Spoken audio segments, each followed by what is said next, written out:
और देखिए इसी पर कैंपेन भी भारतीय जनता पार्टी का रहा। जब भय से भरोसे की बात भारतीय जनता पार्टी ने कही तो उसका असर शुरुआती रुझानों में देखने को मिल रहा है। 232 सीटों के ट्रेंड सामने आ चुके हैं बंगाल में और 134 पर बीजेपी ने बढ़त बना रखी है। 72 सीटों का फायदा हो रहा है भारतीय जनता पार्टी को। और टीएमसी की बात करें तो 93 सीटों पर जो टीएमसी के प्रत्याशी हैं वो आगे चल रहे हैं और 75 सीटों का नुकसान अभी तक टीएमसी को हो रहा है। और यही रुझान अगर परिणाम में बदलते हैं तो बीजेपी के लिए ऐतिहासिक जीत होगी। फाइनली भारतीय जनता पार्टी पश्चिम बंगाल में अपनी सरकार बनाने में कामयाब हो पाएगी। वो धरती जहां से श्यामा प्रसाद मुखर्जी आते हैं, उस धरती पर बीजेपी अपना सरकार बनाने में कामयाब हो पाएगी। अगर ये शुरुआती रुझान परिणाम में तब्दील हो जाते हैं तो बीजेपी ने जिन मुद्दों को उठाया वो मुद्दे ग्राउंड पर वर्क करते हुए अभी तक नजर आ रहे हैं। चाहे वो भय का मुद्दा हो, इनकम्बेंसी का मुद्दा हो, महिलाओं का मुद्दा हो। अभी तक टीएमसी को 50% महिलाओं का समर्थन मिलता रहा है और अगर वो 50% महिलाओं का समर्थन, वो जो कोर वोट बैंक है महिलाओं का, वो अगर छिटकेगा तो उसका नुकसान टीएमसी को होगा, जो फिलहाल हमें शुरुआती रुझानों में देवेंद्र नजर भी आ रहा है। सबसे बड़ा चैलेंज ममता बनर्जी के लिहाज से वही है कि जो उनकी वेलफेयर स्कीम है और उसके चलते जो महिला वोट बैंक उनके बड़ी ताकत रही माइनॉरिटी वोट बैंक के साथ, तो क्या उसमें इरोजन है? माइनॉरिटी वोट बैंक में तो कोई इरोजन होना नहीं है, उसमें कोई कमी नहीं होनी है। लेकिन अगर महिला वोट बैंक में कमी हो तो पिछले चुनाव में भी आपने देखा कि पुरुष वोटर के मामले में ऑलमोस्ट दोनों नेक टू नेक थे और इस बार तो पुरुष वोटर्स को बीजेपी के लिहाज से काफ़ी बड़ा मार्जिन रहेगा टीएमसी की तुलना में। तो अगर महिला वोट बैंक वो ममता बनर्जी का इंटैक्ट नहीं रहता है, जो कि निश्चित तौर पे बहुत सारे सवालों के बीच है, खासतौर पे जैसे कि बताया गया कि सबसे बड़ा सुरक्षा का मसला, तो उस कंडीशन में वो एक बड़ा चैलेंज है। टीएमसी को उम्मीद बस ये है कि खासतौर पे ग्रामीण क्षेत्र की महिलाएं जो अकाउंट में धनराशि दी जाती है, इसके चलते वो उनके साथ रहेंगे। इसके अलावा इस इलेक्शन को अगर आप देखें तो टीएमसी को के पास बहुत वाजिब तर्क नजर नहीं आ रहा है जिसके आधार पर वो दावा कर रहे हैं कि और देवेंद्र, पार्लियामेंट का सेशन बुला के चुनाव के बीचों बीच महिला आरक्षण की बात करना और ये दिखाना कि ये बाकी सब पार्टियां महिला आरक्षण का जो रास्ता निकाला है सरकार ने उससे सपोर्ट में नहीं है, इसका असर भी पश्चिम बंगाल की महिलाओं के दिलो दिमाग पर पड़ा होगा। और अभी आप देखें तो 139 पर भारतीय जनता पार्टी ट्रेंड्स में लीड करते हुए पहुंच गई है। उस जादुई आंकड़े 148 के बहुत करीब पहुंचती जा रही है भारतीय जनता पार्टी। लेकिन ये रुझान है, इन सीटों पर फिलहाल लीड कर रही है। टीएमसी 96 सीटों पर आगे चल रही है, -77 मतलब जीती हुई 77 सीटों में 2021 की वो पीछे है इस वक्त। और बीजेपी 74 सीटें पिछली बार से ज्यादा गेन करती हुई हमें दिखाई दे रही है। इनफैक्ट अन्य का जो आपको खेमा दिख रहा है उसमें भी पिछली बार की तुलना में इस बार ज्यादा रौनक है।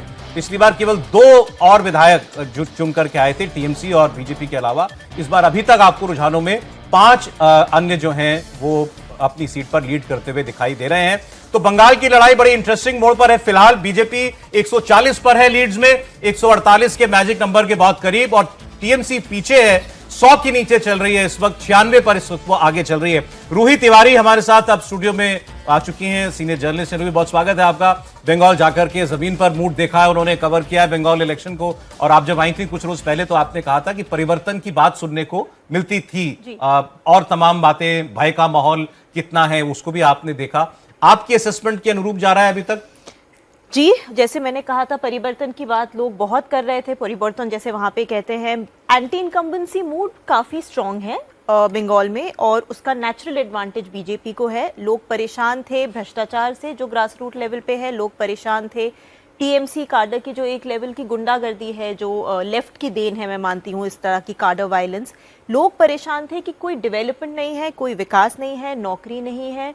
तो ये बहुत सारे ऐसे कारण थे जिस वजह से एंटी इनकम्बेंसी मूड काफ़ी इंट्रेंच था। और देखिए 15 साल हो गए हैं ममता बनर्जी को, जो उनकी जन कल्याण की योजनाएं हैं, मुझे लगता है कहीं ना कहीं उनका अब लाभ उनको मिलना कम हो जाएगा, क्योंकि आपको नया सोचना पड़ता है हर बार।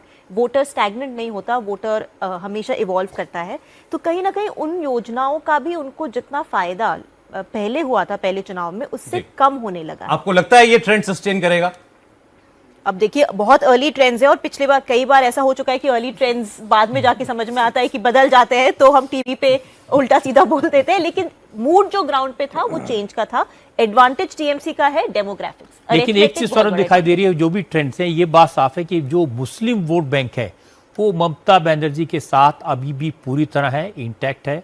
मालदा, मुर्शिदाबाद, बहरामपुर, ये जितनी भी सीटें हैं ये मुस्लिम डोमिनेटेड सीटें हैं और जिनमें तृणमूल कांग्रेस आगे चल रही है। जब कोलकाता, हावड़ा, हुगली, ये जहां ममता का स्ट्रॉन्ग होल्ड था, यहां पर जिसका जिक्र हम बार बार कर रहे हैं, जो भद्र लोग है, उसने अपना जो चॉइस है वो बदली है। यहां बीजेपी की डोमिनेंस दिखाई दे रही है। एक इम्पॉर्टेंट अपडेट मैं दे दूं तमिलनाडु से जुड़ा हुआ सौरभ, कि वहाँ पर जो के एन नेहरू हैं, जो ब्लू आई बॉय माने जाते हैं तिरुचि वेस्ट से, वो अभी ट्रेल कर रहे हैं, और टीवीके के जो वहाँ पर कैंडिडेट हैं वो वहाँ पर लीड कर रहे हैं। जो आप देख रहे हैं टैली में भी जिस तरह से जो गैप है दोनों के बीच में वो क्लोज रहा है। सर एक बात बता रहे थे, तमिलनाडु में भी स्टालिन ने ये कोशिश की, कम से कम 60 उम्मीदवारों को उन्होंने बदला, जिसमें से 30% मिनिस्टर्स थे जिनको उन्होंने चेंज किया, क्योंकि शायद वो रीड कर पा रहे थे कि एक फिनोमिना जो है टीवी के बनकर उभर रहा है। बावजूद उसके जो के एन नेहरू सबसे बड़े, जो तिरुचि में सबसे बड़ा सम्मेलन डीएमके के लिए किया था, जहां पर चुनाव घोषणा पत्र स्टालिन ने जारी किया था, वहां पर जो इंचार्ज मिनिस्टर हैं के एन नेहरू, वो ट्रेल करते हुए नजर आ रहे हैं, टीवी के वहां पर लीड ले। ये बड़ा इंडिकेशन है, अगर वो पीछे ट्रेल करते हैं तो ये डीएमके के लिए बड़ा सेटबैक होगा। जिस तरह से जी बताएं। तो जिस तरह से ये अर्बन वोट्स की जहां तक बात करें, तिरुचि भी एक अर्बन वोट बैंक है वहां पर, और डीएमके के लिए बड़ा कह सकते हैं गेटवे है सेंट्रल तमिलनाडु का, और हमेशा से वहां पर एक कांटे की टक्कर डीएमके और एआईडीएमके के बीच में देखी जाती है। लेकिन इस बार जब तिरुचि ईस्ट से विजय ने वहां पर दूसरे सीट के लिए पर्चा भरा, तो वहां से एक मैसेज देने की कोशिश की, और वो रिफ्लेक्ट भी होता हुआ नजर आ रहा है। सदर्न डिस्ट्रिक्ट की बात कर लें तो करीब 68 सीटों पर वहां पर जो है टीवीके का एक बहुत बड़ा कह सकते हैं कि प्रचार जो था वो था, और फोकस भी विजय ने उसी सदर्न डिस्ट्रिक्ट में, जिसमें कावेरी रीजन के कुछ सीटें आती है जहां पर डीएमके बहुत स्ट्रांग है, एआईडीएमके सदर्न तमिलनाडु जहां पर कन्याकुमारी, तेनकासी, तिरुनेलवेली यहां पर स्ट्रांग है, वहां पर भी एक बहुत बड़ा मैसेज देने की कोशिश की। साथ में जिस रीजन की हम बात कर रहे हैं, चेन्नई और आसपास के जो 37 सीटें हैं, वहां पर भी टीवी के बहुत शानदार प्रदर्शन करती हुई नजर आ रही है। तमिलनाडु में आप देखिए टीवी के 50 सीटों पर आके डीएमके 52 सीटों पर, मतलब नंबर 2 तो काफी मार्जिन के साथ, काफी अंतर के साथ दिखाई दे रही है टीवी के विजय की पार्टी। नंबर 1 की भी लड़ाई में इस वक्त दिखाई दे रही है। तो टीवी के ने और जो विसल उनका जो सिंबल है वो कमाल करता हुआ दिखाई दे रहा है, और एक्टर विजय का क्रेज तमिलनाडु में वाकई सर बोलकर सर पर चढ़ा हुआ दिखाई देता है लोगों के। पहले डेब्यू इलेक्शन में फिलहाल 1 घंटे की वोटिंग के बाद 50 सीटों पर लीड करना, ये अपने आप में बहुत बड़ी बात है। और एआईएडीएमके देखिए कितना पिछड़ती हुई दिखाई दे रही है, सिर्फ 12 सीटों पर एआईएडीएमके के उम्मीदवार आगे चल रहे हैं। जी देवेंद्र, कुछ बोल रहे थे आप? मैं ये कह रहा था सौरभ कि तमिलनाडु में भी तमिलनाडु के लोगों के लिए अपने स्टेट के अलावा उनकी नजरें ज्यादा टिकी होंगी कि बंगाल में क्या हो रहा है। जिससे देखिए वो यही सवाल पूछ रहा है कि बंगाल में क्या होगा, बंगाल में क्या होगा। और अभी तक का जो ट्रेंड दिखा रहा है, ये निश्चित तौर पर अगर ये ट्रेंड ऐसा ही रहा तो हम लोग जैसे बात कर रहे हैं कि ममता बनर्जी के लिए एक करारा और बड़ा झटका होगा। 2017 के यूपी उपचुनाव के बाद यही चुनाव है जिसमें इतना ज्यादा इंटरेस्ट लोगों को आ रहा है। और ये झटका केवल ममता बनर्जी के लिए नहीं, पूरे अपोजिशन के लिए होगा।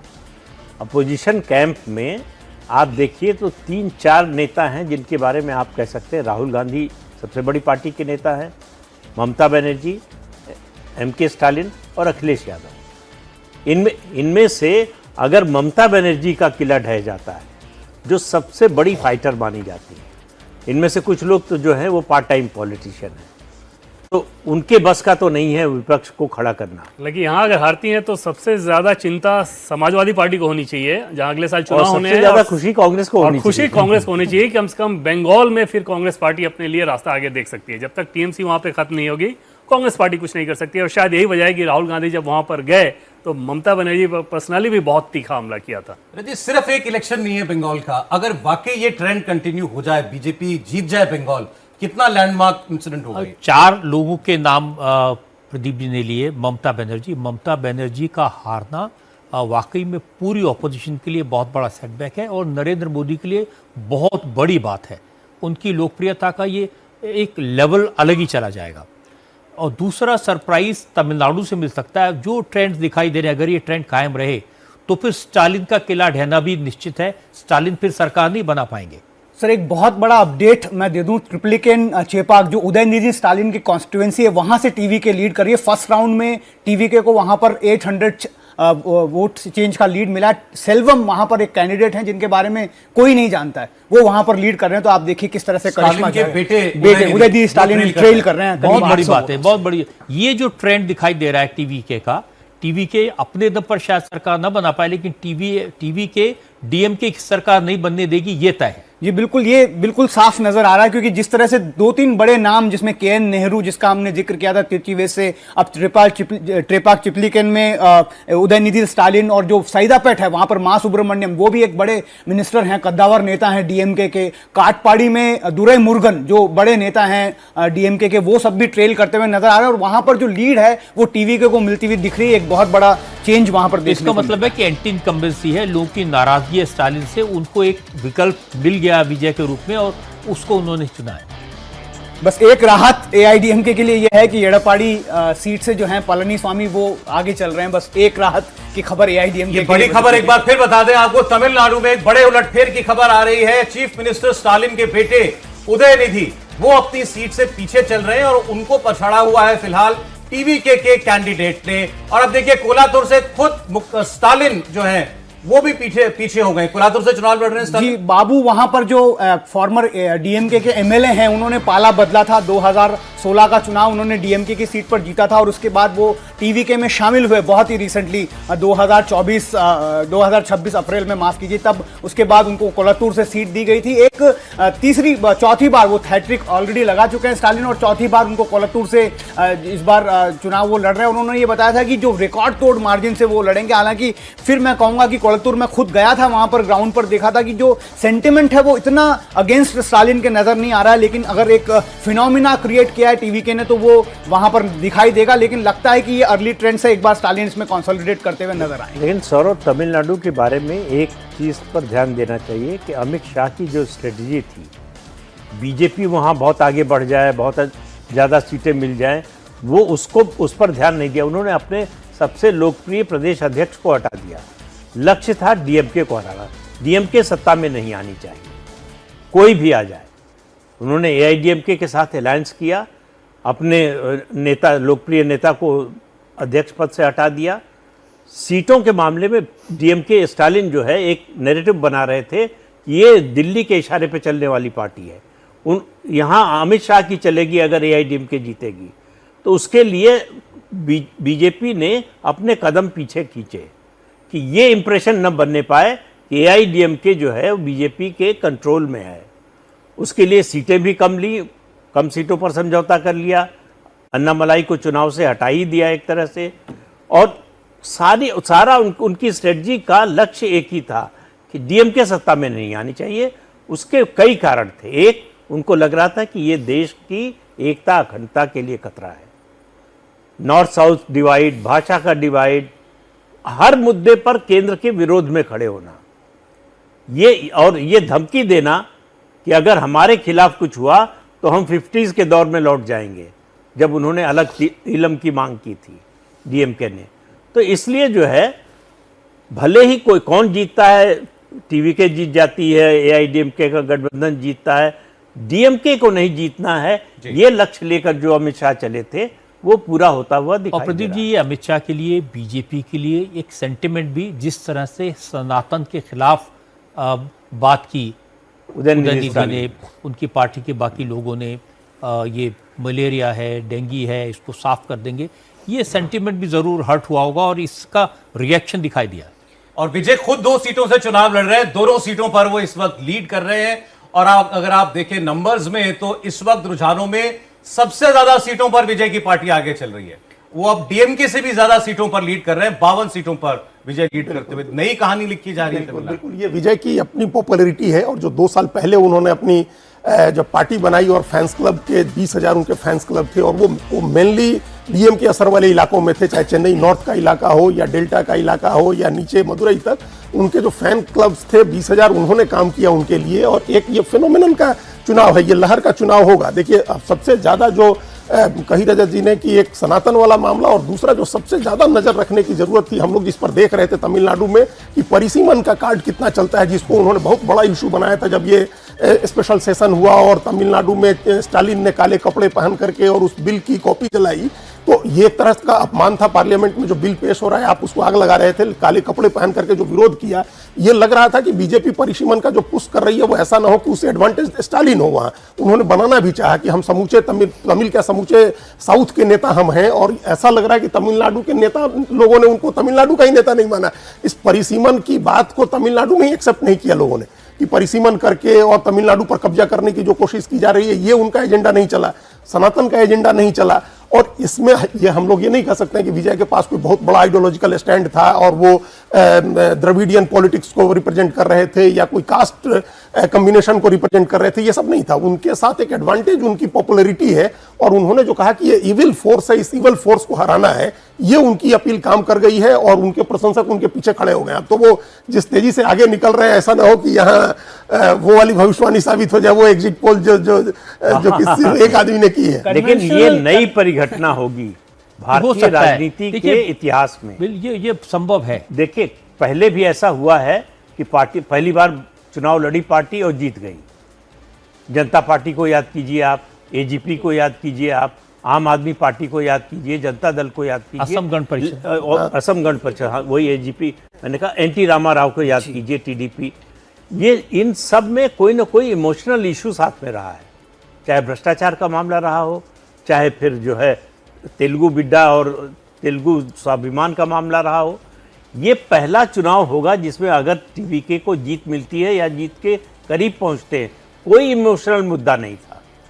और जो 4 इंग्रेडिएंट होते हैं किसी भी पार्टी की सफलता में, एक लीडरशिप, दूसरा आइडियोलॉजी, तीसरा ऑर्गेनाइजेशन, चौथा नैरेटिव।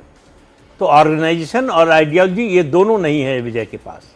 लीडरशिप है और नैरेटिव है कि हम राजनीति को तमिलनाडु की बदलना चाहते हैं। और जब तो ये कोई सामने वाला प्रदीप जी नैरेटिव झूठा बनाने की कोशिश करता है तो पता चलता है कि उसको रियलाइजेशन है कि उसके पास कोई इशू नहीं है। जो महिला आरक्षण का जिसका जिक्र किया, उसने परिसीमन को इशू बनाने की कोशिश की या फिर सनातन को इशू बनाने की कोशिश की, एक इमोशनल इशू क्रिएट करने की कोशिश की स्टालिन ने, और उसका नतीजा दिखाई दे रहा है। साफ लोगों को समझ आया कि ये झूठा नैरेटिव बनाने की कोशिश की जा रही है, जो कह रहे उसमें कोई सब्सटेंस नहीं। जी, लेकिन अगर तमिलनाडु में किसी को मेजोरिटी नहीं मिलती है तो टीवीके और एआईएडीएमके बीजेपी ये अलायंस मुमकिन है? मुझे बड़ा ऑब्वियस दिखता है एक्चुअली, क्योंकि बीजेपी की ये कोशिश होगी ना किसी भी तरह से डीएमके को सत्ता से बाहर रखें, उसके लिए किसी को सपोर्ट करना पड़े तो कहें। जी बिल्कुल, ये क्योंकि जो लड़ाई है इस पूरे चुनाव का, अगर हम नैरेटिव भी देखें तो विजय ने बहुत डायरेक्ट अटैक किया है डीएमके को, जबकि वो एआईडीएमके और बीजेपी का नाम लेते हुए भी वहां पर नजर नहीं आए। वो मटर कक्षीगल, मतलब दूसरी पार्टियां, यही लगातार उनके संबोधन में था। जबकि वो डीएमके की बात करते थे या स्टालिन की बात करते तो तीय शक्ति, जो एविल फोर्स, इसकी बात करें तो ये एक नेचुरल अलायंस अगर होगा, ऐसा लगता है कि अगर नंबर में टीवीके जो है वो सत्ता के पास पहुंच पाती है। लेकिन उसमें एक बड़ी दिक्कत टीवीके के साथ ये है क्योंकि वो माइनॉरिटीज को रिप्रेजेंट करते हैं, तो बीजेपी को साथ में लेकर कितना चल पाएंगे ये देखने वाली बात होगी। हालांकि पोस्ट पोल में ये बहुत बड़ा मायने नहीं रखती ये बात, लेकिन हो सकता है कि अगर ऐसी परिस्थिति बने तो एआईडीएमके बीजेपी को भी डंप करे और टीवीके के साथ एक बार वो ये दावा वाला भी स्टेटमेंट है कि मैं आइडियोलॉजिकली अपोज हूं बीजेपी के। जी बिल्कुल, लगातार वो ये चीज कह रहे थे। राजनीतिक दुश्मन डीएमके, राजनीतिक दुश्मन डीएमके को। लेकिन अभी आप देखिए सौरभ, अगर ये आंकड़ा आता है तो फिर कैसे सरकार बनेगी? अगर एडीएमके एकदम डेसिमेट होती है, जिस तरह से 11 सीट पर आ गई है, ये डेसिमेट होती है।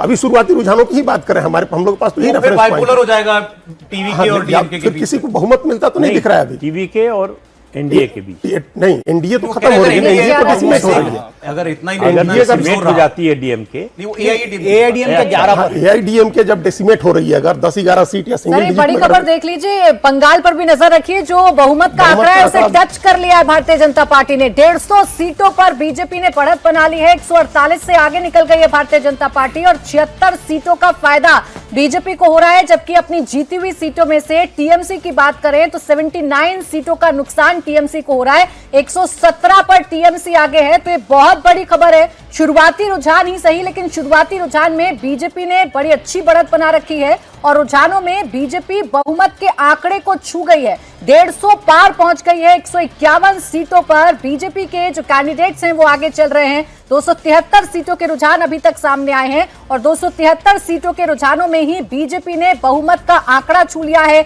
151 सीटों पर बीजेपी आगे चल रही है, 117 पर टीएमसी आगे चल रही है। ये बीजेपी के लिए ऐतिहासिक पल होगा अगर ये रुझान परिणाम में तब्दील होते हैं तो। बीजेपी ने जिस तरीके की राजनीति पश्चिम बंगाल में की, भय से भरोसे की बात कही, महिलाओं को रिझाने की कोशिश की, कानून व्यवस्था का मुद्दा बनाया, महिला सुरक्षा का मुद्दा बनाया, अगर ये सारी बातें एक साथ काम करती हैं तो बीजेपी को फायदा होता हुआ नजर आ रहा है। 153 सीटों पर बीजेपी आगे प्राची, चल जब रही से है। काउंटिंग शुरू हुई है भाजपा आगे ही रही है। अब सीटों में, रुझानों में लीड उसकी ज्यादातर सीटों पर रही है। ये गैप, इसमें कभी एक बार भी तृणमूल कांग्रेस ने उसको पछाड़ा नहीं है। और आप ये देखिए, अंतर जो है लगभग 40 सीट का अंतर बनता जा रहा है। 155 सीटों पर आगे चल रही है इस वक्त Bharatiya Janata party. Majority mark जिस पर सत्ता मिलती है वो है 148, उससे 7 ज्यादा इस वक्त भारतीय जनता पार्टी रुझानों में आगे है। और टीएमसी काफी पिछड़ती हुई इस वक्त दिखाई दे रही है। हालांकि अभी भी ये गैप उस डोमेन में नहीं पहुंचा जहां आप कन्विंस। मैं आपके साथ शेयर कर सकता हूं अब, क्योंकि बीजेपी के एक बड़े नेता ने जो पश्चिम बंगाल के चुनाव में इन्वॉल्व हैं, उनसे मैंने पूछा था कितनी सीटें आपको प्रैक्टिकली अंदाजा है, तो उन्होंने कहा 170 सीटें हम हासिल करेंगे, इससे कम नहीं होगा, हमें कोई शक नहीं है। अब मुझे लगता है ये उसी दिशा में, ये सीटें जो ट्रेंड्स हैं ये उसी दिशा में जा रहे हैं। लेकिन तमिलनाडु के ट्रेंड एक और बड़ी कहानी कह रहे हैं। सर इस पर बात कर ले 2 मिनट, फिर आ जाए तमिलनाडु पे। एक आपने कहा सर 170, उन्होंने कहा था कि 170, और वो पूरी तरह इलेक्शन के प्रोसेस में अंदर तक इन्वॉल्व है, सारी जानकारी उनके पास है। तो उन्होंने कहा था कि और 170 सीटें हम लोग हासिल करेंगे, इससे कम नहीं होगा। आपको जो आपके सोर्सेज बताते हैं बीजेपी में ये 170 आसपास वो टारगेट ही सौरभ ये था कि 215 सीटों पे पूरी ताकत लगाइए और 215 सीटों में से 170-175 के आसपास उसको जीत में कन्वर्ट कर लीजिए। उसके पीछे अर्थमेटिक ये था कि जिन सीटों पे बीजेपी जीती, इसके अलावा 53 सीटें लगभग ऐसी थी जिन पे 5000 से कम से हारी, और इसके अलावा बाकी 53 ऐसी थी जिनमें 10,000 से कम का मार्जिन था। तो उन सबको फोकस करके बीजेपी की ये स्ट्रेटजी थी कि इन 215 पे पूरी ताकत लगाइए, जिनमें से 175-180 तक सीटें जीत में कन्वर्ट हो जाए। पोस्ट वोटिंग भी यही फीडबैक है उनका कि इतना तो हमारे पास आ रहा है, उसमें कहीं कोई डाउट नजर नहीं आ रहा है। बूथ के हिसाब से जो भी डाटा उन लोगों ने कलेक्ट किया था। आपके लिए अचीवेबल लग रहा है बीजेपी के लिए? आई थिंक 160-65 उनका भी टारगेट रहा है, उनको लगा था कि उतना आएगा। आपको लगता है ये डुएबल है? क्यों नहीं है, अगर मूड चेंज का है तो जरूर डुएबल है। नंबर्स देखिए, नंबर मैंने उस दिन भी कहा था, चुनाव नंबर से नहीं, चुनाव इमोशन से लड़े जाते हैं, इमोशन से जीते जाते हैं। अगर इमोशन चेंज का है जो ग्राउंड पे है तो क्यों नहीं हो सकता है, होने को हो सकता है। सिर्फ माइनॉरिटी वोट एक है जो ममता के पास पूरा जाता है कंसोलिडेट होके, वो एक हमेशा इफ फैक्टर है बंगाल में। ये गैप भरा जा सकता है अभी भी, आपको लगता है? 1 घंटा 20 मिनट की काउंटिंग हो चुकी है। थोड़ा मुश्किल है क्योंकि जैसे आपने बोला, ये ना गैप अभी तक भरा ही नहीं है। बीजेपी ने कंसिस्टेंट लीड ली है, तो इसीलिए एक डायरेक्शन में जाता हुआ लग रहा है चुनाव। अब कहाँ के ईवीएम्स खुले, कहाँ के नहीं खुले, वो एक हमेशा रहता है। माइनॉरिटी वोट अगर साथ है ममता बनर्जी के, और अगर इस तरीके के नंबर सामने आ रहे हैं अजीत जी, तो जो हिंदू वोट को लेकर बीजेपी बड़ी श्योर थी कि 90% हिंदू वोट हमें जाएगा, वो कन्वर्ट हुआ है, 50 से आगे बढ़ा। नहीं, वो तो जाहिर है बढ़ेगा तभी होगा। जो इमोशंस की बात है, इमोशंस का अगर चुनाव है तो पहले जितना हिंदू वोट मिलता रहा है उससे थोड़ा ज्यादा मिला होगा, लेकिन वो 80, 85, 90% नहीं होगा। फिर तो 80, 85, 90% का मतलब है कि बीजेपी 50% से ज्यादा वोट लेकर के आए और मैक्सिमम सीटें जीत जाए। वो नहीं है। अभी भी लड़ाई इस तरह से है कि जो 170 का टारगेट है वहां तक पहुंच जाए। लेकिन अगर इमोशंस चेंज हुए हैं और हिंदू वोट जो हम लोग पहले बात कर रहे थे कि भय छोड़ करके, और ये निकला है चुपचाप जा करके उसने वोट कर दिया है भारतीय जनता पार्टी को, ये भरोसा कर लिया है कि भारतीय जनता पार्टी जीत रही है, सरकार में आ रही है और उसके खिलाफ कोई हिंसा नहीं होगी चुनाव के बाद, अगर वो वोट कर दिया है तो फिर ये गैप नहीं भरेगा।